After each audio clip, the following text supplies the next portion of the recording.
கதையின் பெயர் நெருக்கமான நட்பு. காதலும் நட்பும் வாழ்க்கையில் ஏன் அவசியம் என்பதையும் நாம் இதயம் நிறைந்தவர்களாக எப்படி வாழலாம் என்பதையும் இந்த கதை சொல்கிறது.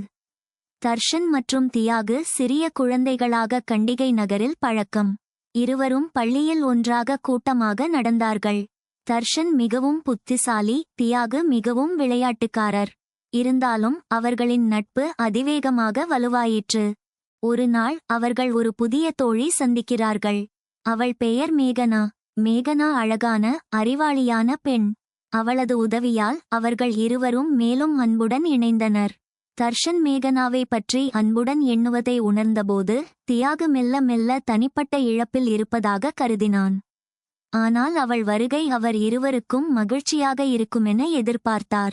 அந்த காலத்தில் மேகனா கோவிலின் அருகில் உள்ள ஒரு அழகான பூங்காவில் தர்ஷனுக்கு தனியாக சந்திக்கிறாள். அவர்கள் பேசும்போது தியாகு அவர்களை காண்கிறார். அவர் நட்பு நம்பிக்கையை பாராட்டினாலும் தனது உணர்வுகளை மறைத்துக் கொண்டார். அவன் தன்னுடைய மனதில் கொஞ்சம் துக்கத்தை உணர்ந்தான். கொஞ்ச நாட்கள் கழித்து தியாகு தன்னுடைய உணர்வுகளை தர்ஷனுடன் பகிர்ந்து கொள்ள முடிவு செய்தான்.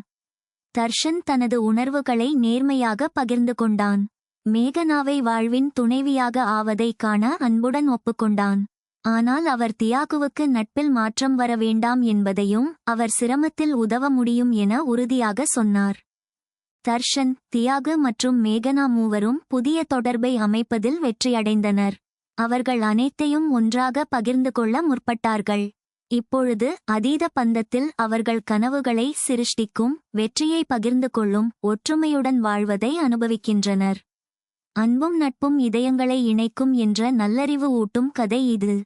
நெஞ்சழுத்தங்கள் உன்னிடமிருந்து கொஞ்சம் குறைந்திருந்தால் நெஞ்சாகத்தான் மிகுந்திருப்பாய்.